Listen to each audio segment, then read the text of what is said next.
तलाश है एक आदमी की, नहीं चाहिए अच्छे और समझदार निजाम, ना आस्था और न दृढ़ नजर चाहिए, बुरे भरकर धन भी नहीं, न मुस्कान भरी ताकत चाहिए, आग उगलती लेखनी भी नहीं, तलाश है सिर्फ एक आदमी की। सारी दुनिया ढूंढ रही है उस आदमी को जो हमें बचाएगा। हमें चाहिए एक ऐसा आदमी, इस आदमी के लिए दूर न देखो, वह तुम्हारे सामने है। यह आदमी मुझ में है, तुम में है, हम सबके अंदर है। आदमी बनना क्या है? यदि आप यह नहीं जानते हैं तो इससे कठिन कोई काम नहीं है, और यदि आप इसे जानते हैं तो कहना ही क्या, फिर तो बस सबसे आसान काम यही है।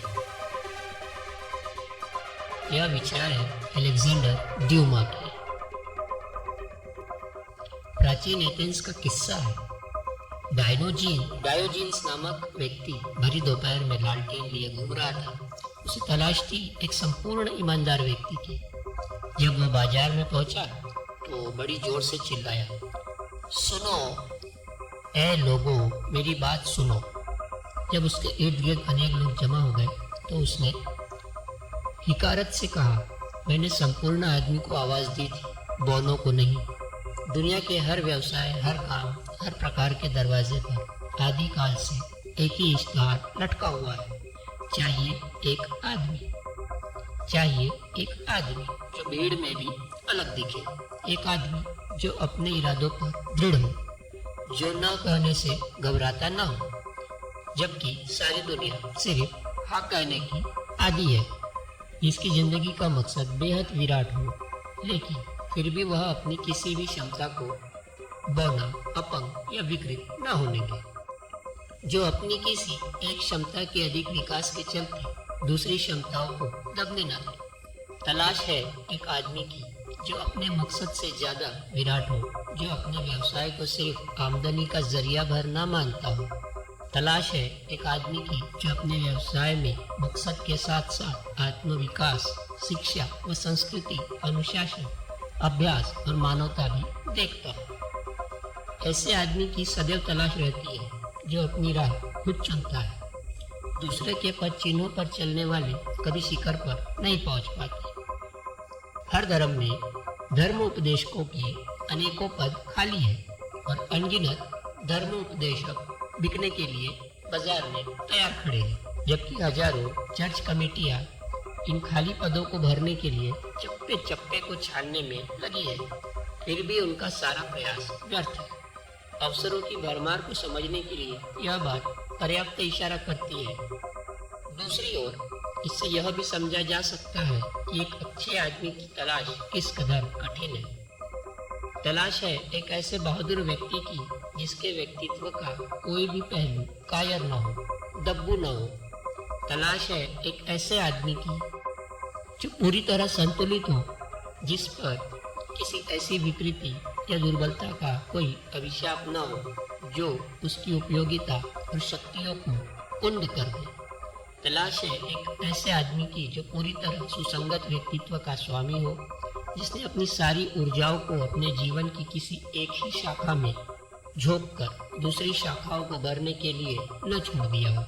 चाहिए एक आदमी जो एक तरफा न सोचता हो, बल्कि चीजों के बारे में उनकी संपूर्णता पर विचार करता हो, जो सामान्य ज्ञान को सिद्धांतों के साथ अच्छी तरह मिला सके, जिसकी कॉलेजी शिक्षा ने उसके व्यवहारिक ज्ञान को कुंद न कर दिया हो, जो दिखावे से दूर हो और अपने स्वाभिमान को बेशकीमती खजाने से समतुल्य मानता हो। तलाश है एक आदमी की जो कुंद जहन तपस्वी न हो, बल्कि अग्नि और जीवन से लबालब भरा हो, लेकिन उसका उन्माद उसके दृढ़ संयम और इच्छा शक्ति का दास हो, उसके उपकारी अंतरात्मा का सेवक हो, जिसने विपुल सौंदर्य को परखना सीख लिया हो, जो बुराई से घृणा करता हो और दूसरों को वैसा ही सम्मान देता हो जैसा स्वयं को देता है।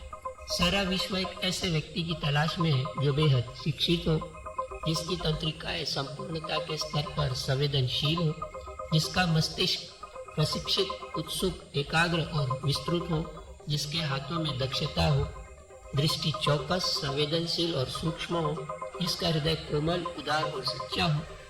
सारा विश्व ऐसे ही व्यक्ति की तलाश में है। वैसे तो हर व्यवसाय में एक से एक दक्ष लोग मौजूद है, लेकिन जीवन में किसी भी विभाग में एकदम सटीक व्यक्ति को खोज पाना लगभग असंभव है।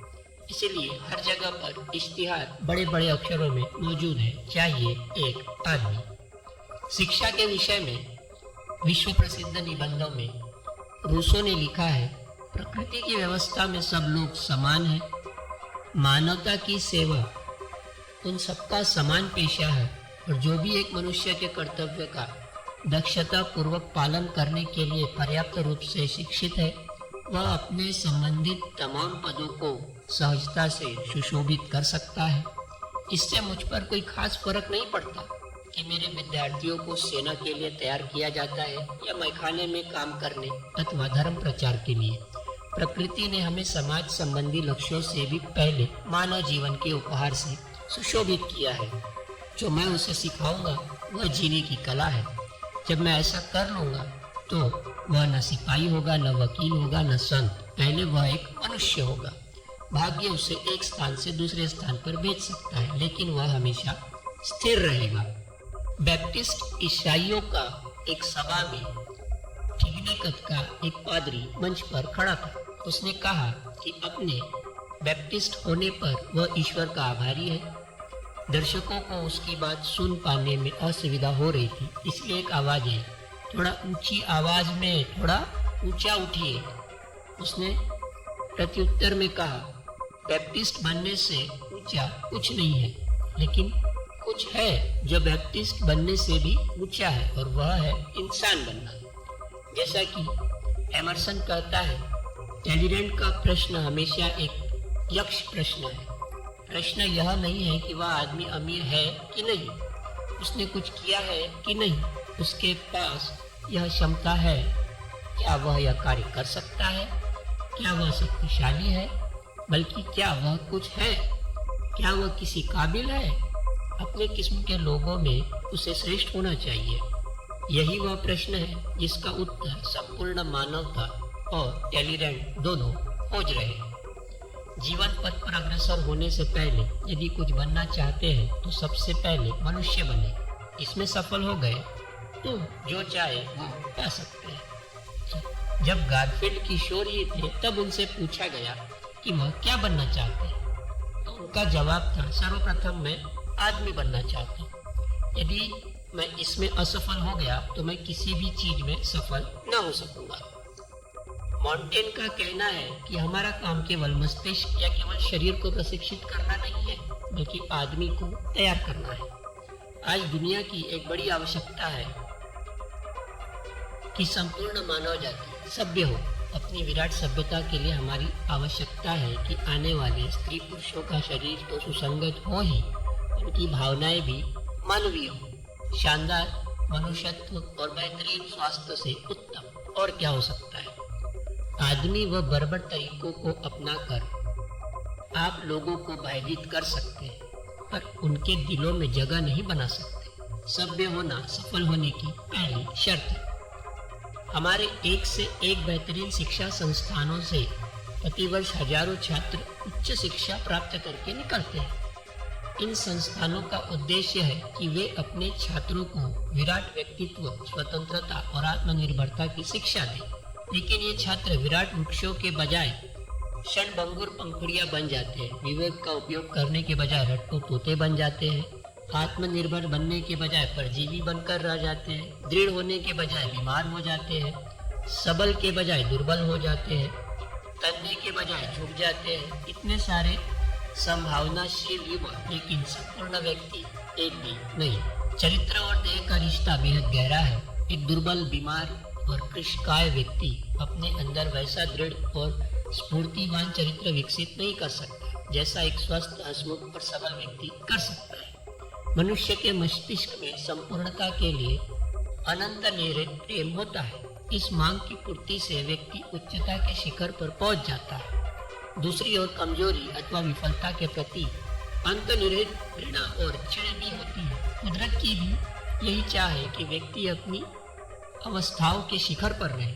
जब हम समुद्र तट पर खड़े होते हैं तो लहरें एक के बाद एक तट से टकराकर लौटती रहती है। ज्वार के दौरान कोई एक लहर पिछली सारी लहरों से ज्यादा ऊंचा उठती है और वापस मुड़ जाती है। कुछ समय तक कोई लहर उसकी ऊंचाई के नजदीक नहीं पहुंच पाती, लेकिन थोड़ी ही देर पश्चात समुद्र की अथाह जल राशि उस लहर से भी आगे निकल जाती है। इसी प्रकार यदा कदा ऐसे लोग दुनिया में आते हैं जो अपने साथ के तमाम लोगों से अधिक विराट और भव्य होते हैं। वे दिखा देते हैं कि प्रकृति ने अपने आदर्श को भुलाया नहीं है और उसकी देखा देखी कुछ समय पश्चात साधारण मनुष्य भी अपने से पहले की तमाम ऊंचाइयों और शिखरों को लांघ जाते हैं। विश्व विख्यात चित्रकार एपेलस ने वर्षों तक पूरे यूनान में दर दर की ठोकरें खाई थी। वह अपने विश्व प्रसिद्ध चित्र संपूर्ण स्त्री के लिए सौंदर्य की तलाश में था। उसने कहीं से आंखें ली तो कहीं से माथा उठाया, कहीं से नाक पाई तो कहीं आभा और निखार के दर्शन किए। इस लंबी खोज के बाद ही उसका वह चित्र पूरा हुआ। इसी तरह आने वाली नस्लें भी कई गुणों कई रूपों में मिलाकर संपूर्णता प्राप्त करेगी। आने वाला मानव अपने अंदर दूसरों की कमजोरियां और बेवकूफियों को भरने की बजाय उनकी शक्ति और गुणों को आत्मसात करेगा।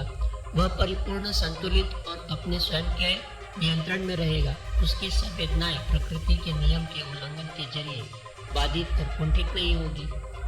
उसका संपूर्ण चरित्र दूसरों पर एक गहरी छाप छोड़ेगा और वह प्रकृति के बेहद कोमल स्पर्श से भी प्रभावित होने वाला होगा।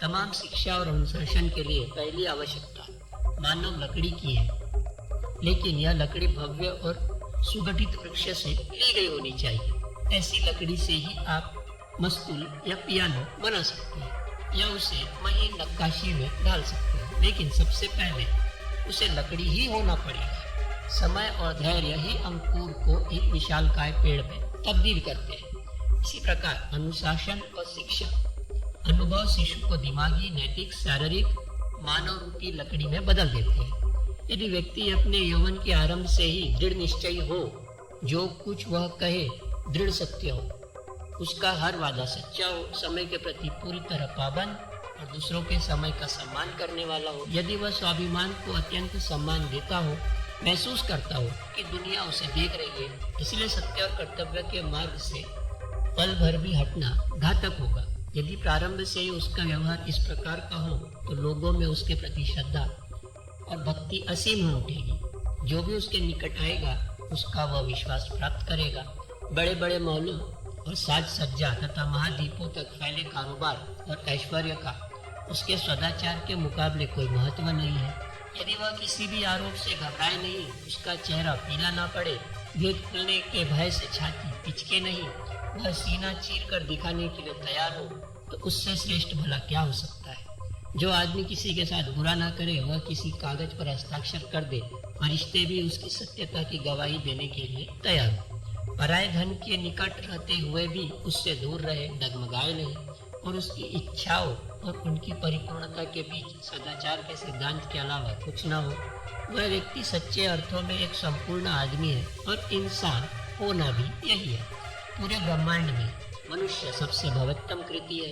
इसके बावजूद युग युगांत एक श्रेष्ठ मानव के निर्माण में गुजर गए। अभी भी एक संपूर्ण मानव का उदय होना शेष है। हम में से जो सर्वश्रेष्ठ है वह तो आने वाले श्रेष्ठ की केवल पगध्वनि भर है। राज्य की रचना क्या है? बड़ी बड़ी सेनाएं और राजमुकुट नहीं, न मोटी मोटी दीवारें और भयानक दरवाजे, भरी भरी गालियां और राजमार्ग भी नहीं, न खाड़ी और बंदरगाह जहाँ शक्ति संपन्न नौसेनाएं तूफानों पर नाचती हो, न दमकते हुए राज दरबार जहाँ दूसरों की दुर्बलता से अहम तुष्ट होता हो। नहीं, केवल मनुष्य मस्तिष्क युक्त मनुष्य जिनकी शक्तियां उच्चतर प्राणियों से भी उच्च हो, जो जंगल, शेर की मांद और खाई में भी जानवरों से अधिक दृढ़ हो। मनुष्य जो न केवल अपने कर्तव्य से परिचित हो बल्कि अपने अधिकारों के बारे में भी सचेत हो, जो हर निशाने से बच सके और शत्रुओं के हर हमले का मुकाबला करने में दक्ष हो। ये लिखा है विलियम जोन्स ने। ईश्वर हमें मनुष्यता देता है, वर्तमान समय की मांग है, शक्तिशाली मस्तिष्क, विशाल हृदय, सच्ची आस्था और तत्पर हाथ। मनुष्य जिसे सत्ता की लालसा मार न सके, मनुष्य जिसे भ्रष्ट आचरण खरीद न सके, मनुष्य जिसके पास अपना दृष्टिकोण और इच्छा शक्ति हो, मनुष्य जिसके पास सम्मान हो, मनुष्य जो झूठ ना बोलता हो, मनुष्य जो वालचाल का सामना कर सके और उसके धूर्ततापूर्ण कृतकों को पलक झपकते ही ध्वस्त कर दे, भव्य मनुष्य, सूर्यवंशी जो कुहासे से ऊपर हो, सार्वजनिक जीवन और निजी विचार दोनों में। यह लिखा है एनन में। तो आशा करते हैं आपको ये एपिसोड पसंद आया होगा। तो मिलते हैं आपसे अगले एपिसोड में। तब तक के लिए तलाश है एक आदमी की, यही समाप्त करते हुए इजाजत लेता हूँ। धन्यवाद।